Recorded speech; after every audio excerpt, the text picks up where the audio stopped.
మనం పిల్లలకి brushing చేయించేటప్పుడు brush select చేసుకోవాలన్నప్పుడు షాప్‌కి వెళ్లి ఓవర్ ద కౌంటర్ బ్రష్‌ని తీసుకొని వచ్చేసి యూజ్ చేయడం కరెక్ట్ వే కాదు. సో, కిడ్స్ బ్రషెస్‌లో కూడా చాలా వెరైటీస్ ఉంటాయి.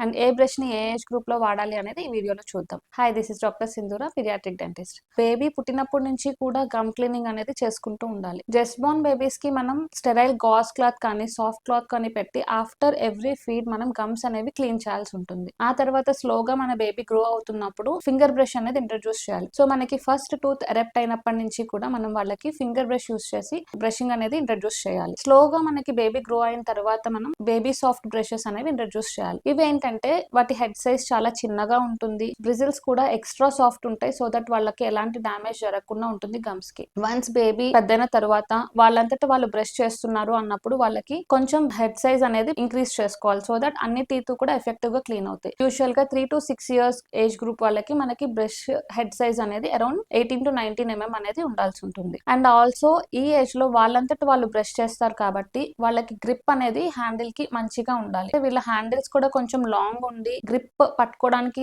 కన్వీనియంట్ గా ఉండే వాటిని సెలెక్ట్ చేసుకోవాల్సి ఉంటుంది. ఒకవేళ కిడ్స్ కనుక బ్రషింగ్ కి ఇంట్రెస్ట్ చూపించట్లేదు ఆర్ ప్రాపర్ బ్రషింగ్ యూజ్ చేయట్లేదు అంటే వాళ్ళకి మీరు బ్యాటరీ పవర్ బ్రషెస్ కానీ ఎలక్ట్రిక్ బ్రషెస్ ని కానీ ఇంట్రడ్యూస్ చేయొచ్చు. అండ్ ఆల్సో మీ కిడ్స్ ఒకవేళ ఆర్థో ట్రీట్మెంట్ కానీ బ్రేసెస్ కానీ తీసుకుంటున్నారు అంటే వాళ్ళకి ఆ ఏజ్ గ్రూప్ లో ఆర్థోడాంటిక్ బ్రషెస్ అనేవి యూజ్ చేయాల్సి ఉంటుంది. సో మనం కిడ్స్ బ్రషెస్ అనేది వాళ్ళ ఏజ్ రిలేటెడ్ గా వాళ్ళకి బ్రషింగ్ మీద ఇంట్రెస్ట్ రావడానికి కూడా ప్రాపర్ డిజైన్ బ్రషెస్ ని మనం సెలెక్ట్ చేసుకోవాల్సి ఉంటుంది for a proper brushing which ultimately gives them healthy smiles. Thank you.